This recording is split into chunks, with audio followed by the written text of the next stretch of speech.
2 करोड़ हिंदू है बांग्लादेश में, उनके ऊपर अत्याचार होगा तो हिंदुस्तान का 100 करोड़ हिंदू आवाज उठाने का काम करेगा। और जो हमारा सागर मेला है कपिल मुनि आश्रम का, गंगा सागर, उसका बाद 5 लाख साधु समाज कश्मीर से कन्याकुमारी सागर में आएगा। हम लोग सबको लेकर यहाँ পুলিশ যা মমতার পুলিশও তাই। 10 জনের বেশি আহত হয়েছে, নাক ভেঙেছে, সাধুকে মেরেছে শিবাজী মহারাজ সহ লাল বাবা। 19 জনকে গ্রেফতার করেছিলেন, 7 জন মহিলা আগে জামিন পেয়েছিলেন, আজকে 12 জনকে আবার কোর্টে তোলা হয়েছে। আমি পাইনি। আমরা ডেপুটি হাই কমিশনারকে বলেছিলাম আজকে যদি মিট করবেন ভালো, না মিট করলে 10,000 লোক নিয়ে এসে বসবো। যাই হোক, তারা বলছেন আমাদের সরকার ক্লিয়ারেন্স দিয়েছে আপনার সঙ্গে কথা বলার জন্য, বা ভয় পেয়েছে। যাই হোক হবে। ইতিমধ্যে বর্ডার এলাকায় ব্যাপক বিক্ষোভ হয়েছে। আমরা আজকে এখানে জানতে এসেছিলাম দীপুচন্দ্র দাসের অপরাধ কি, দেখাতে পারেনি, বলতে পারেনি। দীপুচন্দ্র দাস ফেসবুক তো দূরের কথা, হোয়াটসঅ্যাপ তো দূরের কথা, 250 টাকার ছোট মোবাইল ব্যবহার করত। সম্পূর্ণভাবে ধর্মীয় স্লোগান দিয়ে বাংলাদেশকে হিন্দু শূন্য করার জন্য তাকে মেরেছে এবং পুলিশের হেফাজত থেকে ওই জিহাদি জঙ্গিদের হাতে তুলে দেওয়া হয়েছে, আদমরা করে পুড়িয়ে দিয়েছে। উনারা বললেন 10 জনকে অ্যারেস্ট করেছে। আমাদের মহারাজরা বলেছেন তাহলে বেল পেয়ে যাবেন।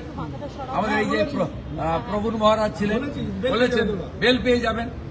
ওনারা বললেন বিচার না হওয়া পর্যন্ত বেল পাবেন না, আপনাদের আমরা আশ্বস্ত করছি। দ্বিতীয়, আমরা বলেছি মৃত্যুর কোনো ক্ষতিপূরণ হয় না। আপনারা ক্ষতিপূরণ কি করছেন?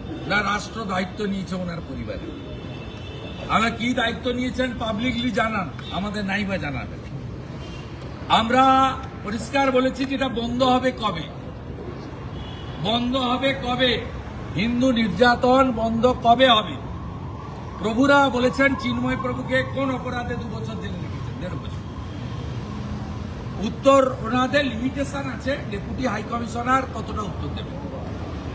তবুও অনেকগুলো কথায় উত্তর দিতে পারেননি।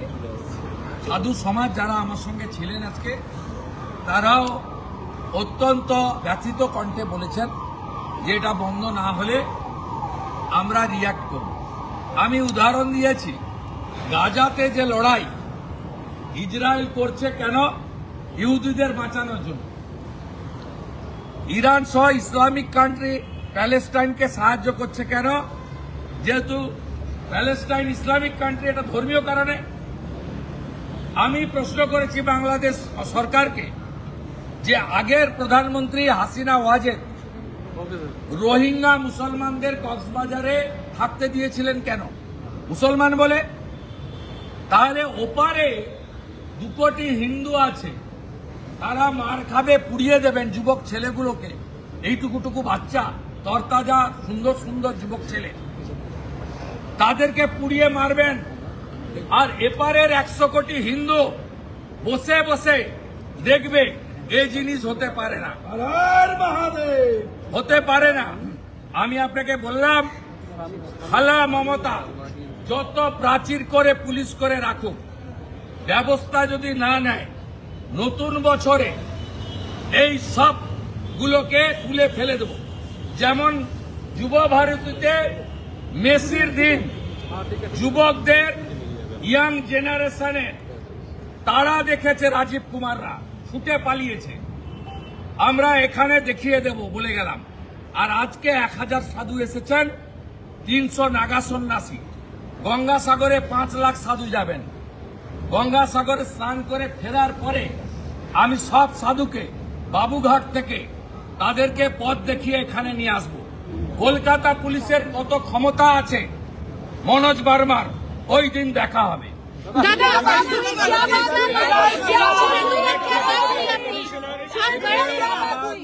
संत समाज संत समाज ठीक है दाঁড়িয়ে और राष्ट्रवादी नागरिक से ओर से मैं नेता प्रतिपक्ष के नाते बांग्लादेश डेप्यूटी हाई कमिश्नर के साथ मुलाकात किया।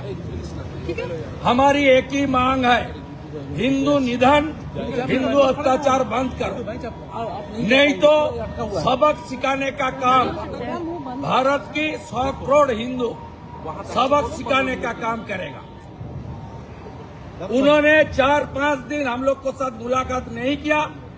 मुल्ला यूनुस दा कर रहा है, यहाँ ममता खाला एक ही काम कर रहा है, जो प्रोटेस्टर है उनके ऊपर पुलिस को देकर पीटपाट करना, अरेस्ट करना, नॉन अवेलेबल सेक्शन लगाना और किस तरीके से प्राचीर बना दिया। देखिए, स्टील का प्राचीर बना दिया। ये कौन है? ये बांग्लादेश कौन है? ये कौन है? इनको संरक्षण देने का काम ममता सरकार कर रहा है। इसको सबक सिखाने का काम हिंदू समाज करेगा, हिंदू समाज करेगा। 2 करोड़ हिंदू है बांग्लादेश में, उनके ऊपर अत्याचार होगा तो हिंदुस्तान का 100 करोड़ हिंदू आवाज उठाने का काम करेगा। और जो हमारा सागर मेला है कपिल मुनि आश्रम का, गंगा सागर, उसका बाद 5 लाख साधु समाज कश्मीर से कन्याकुमारी सागर में आएगा। हम लोग सबको लेकर यहाँ आऊंगा और इनको उखाड़ फेंकने का काम हम लोग करेगा। ये मान के चलिए। 10 आदमी अरेस्ट हुआ है। क्या बोला उन लोगों ने? उनको बेल नहीं मिलेगा, जल्दी इनको विचार हो जाएगा। और बांग्लादेश का यूनुस सरकार ने दीपू चंद्र दास का फैमिली का पूरा रिस्पॉन्सिबिलिटी ले लिया और आने वाला दिन में ये लोग हिंदू के ऊपर अत्याचार, माइनॉरिटीज के ऊपर अत्याचार नहीं होगा। বিক্রম মন্ডল এদের উপরে আমরা তো সার্টিফিকেট দাদা একের পর এক ঘটনা ঘটছে, বিচার কি পাবে? लोग का यही मांग है।